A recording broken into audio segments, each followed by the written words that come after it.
katahimikan ng aming mga puso.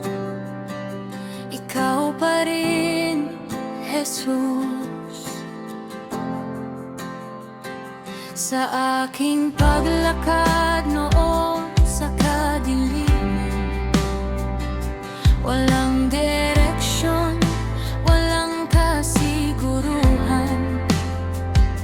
Ang buhay ko'y puno ng pagkukulang, ngunit ikaw ay lumapit, hindi humatol.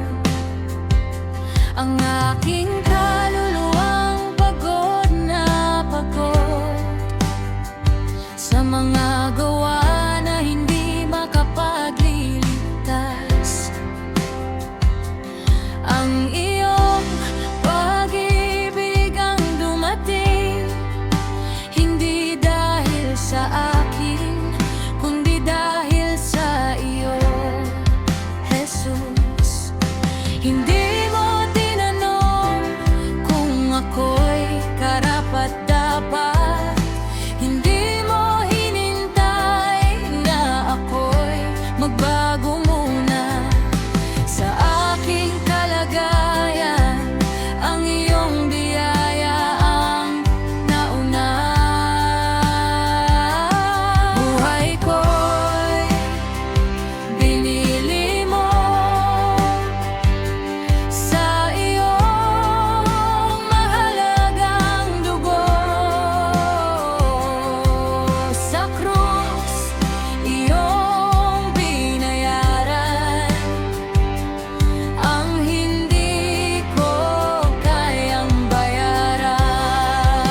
Hindi dahil sa aking gawa, hindi dahil sa aking lakas, ako'y nabubuhay ngayon dahil sa iyong biyaya.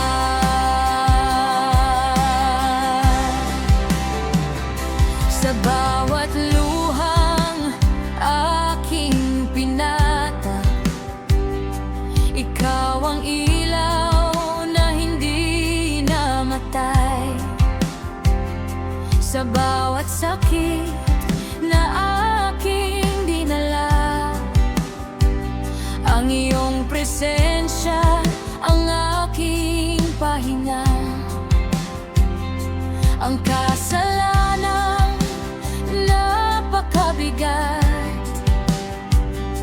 iyong dinala doon sa krus.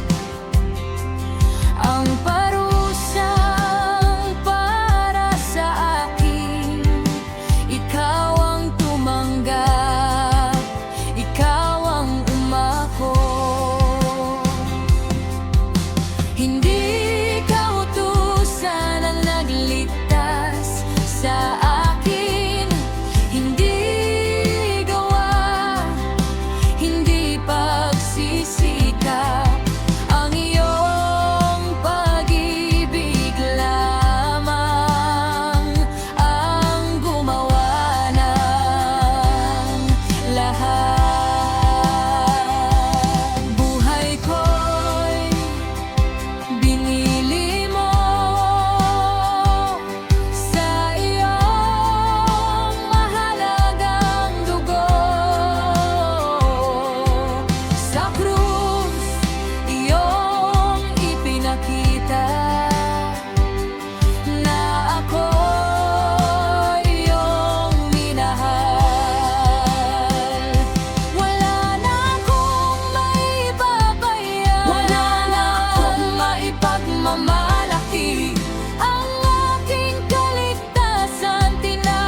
krus mo ako'y